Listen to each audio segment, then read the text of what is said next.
We have to fix the war in Ukraine. We have to help the Ukrainians to resist and find a sustainable peace.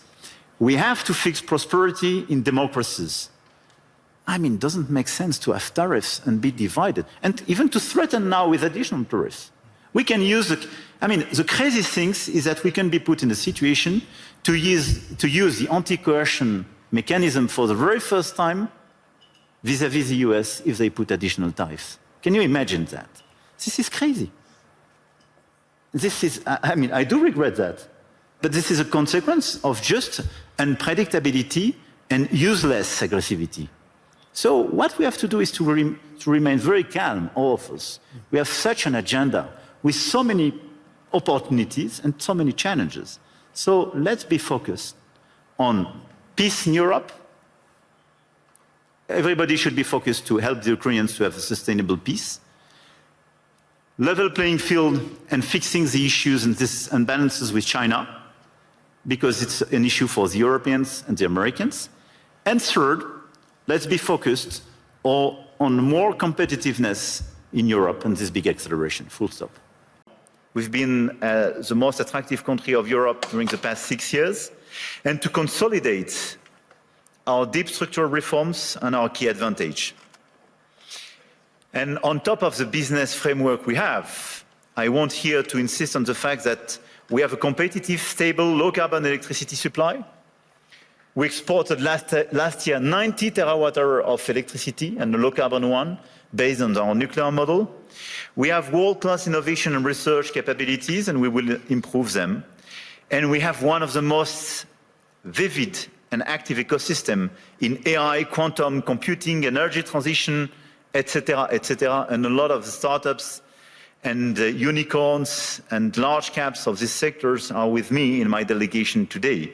And on top of that, let me insist, and I will stop here, on the fact that we have a high-quality infrastructure and large market with strong purchasing power.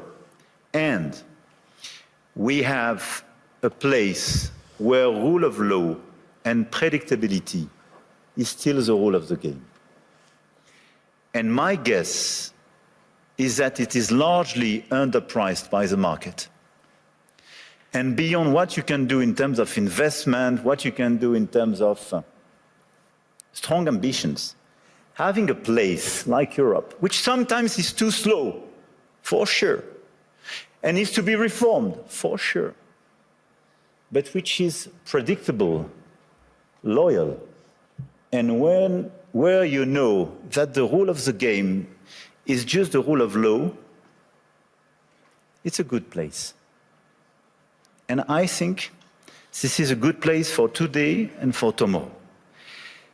So we will be committed during 2026 to try to deliver this global agenda in order to fix global imbalances through more cooperation.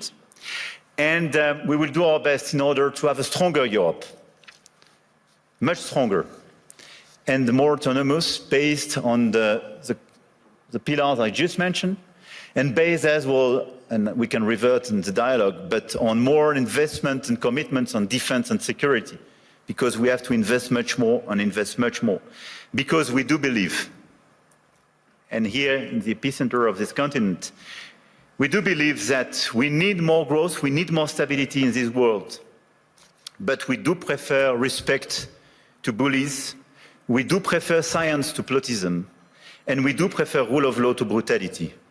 You're welcome in Europe, and you are more than welcome to France. Europe clearly has to fix its key issues: the lack of growth, the lack of GDP per capita growth, and the three pillars of our strategy in order to deliver more sovereignty, more efficiency, and more growth would be based on protection, simplification, and investment. Because the diagnosis is well known, European competitiveness still lags behind that of the US, and in the current global order, facing precisely the Chinese approach, we have to react. So first, protection. Protection doesn't mean protectionism. But today's Europeans are too naive. This is the unique market open to everybody without checking level playing field. Nobody can access the Chinese market as people are accessing the European market, for sure. But even if you take the US and a lot of other countries, the level of protection does exist for investment and trade. And the Europeans are the only one not to protect their own companies and their own markets when the other countries doesn't respect level playing field. This is why we have to be much more realistic if we want to protect our chemical industry, our industry, from the automotive sectors to a lot of others, because they are being literally killed by the lack of respect of a normal framework and level playing field. Europe has very strong tools now, and we have to use them when we are not respected and when the rules of the game are not respected, by the way. The anti-coercion mechanism is a powerful instrument, and we should not hesitate to deploy it in today's tough environment. We must also advance the principle of European preference. There is a North American preference in your market. There is no European preference today. We are progressively creating it, and in the latest documents and decisions taken by the decisions, we do have the first examples of that, but this is extremely good. And we are currently aligning closely with Germany to deliver an ambitious and simple framework. And this is a decisive project, and I count on the European Commission to present a proposal as well by early 2026 with the highest possible level of ambition in order to deliver, I would say, across the different sectors, the principle of European preference. This is a necessity. We must act on imports as well regarding this protection issue.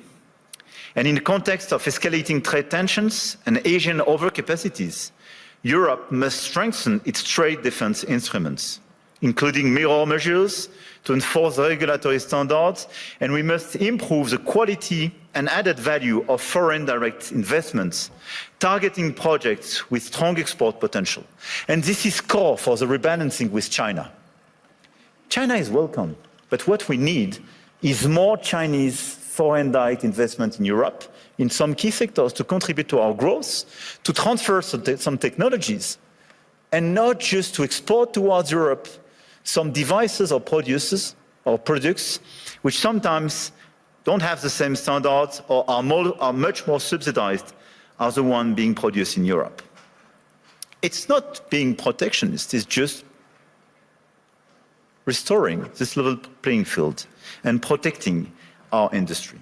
So from safeguard clauses to mirror clauses to European preferences and incentives for more FDIs, this strategy is absolutely key. And in parallel, protecting our economies will also require a resilient strategy on both imports and exports to de-risk supply chains, particularly for raw materials, rare earths, semiconductors, chips, and to diversify our trade partners.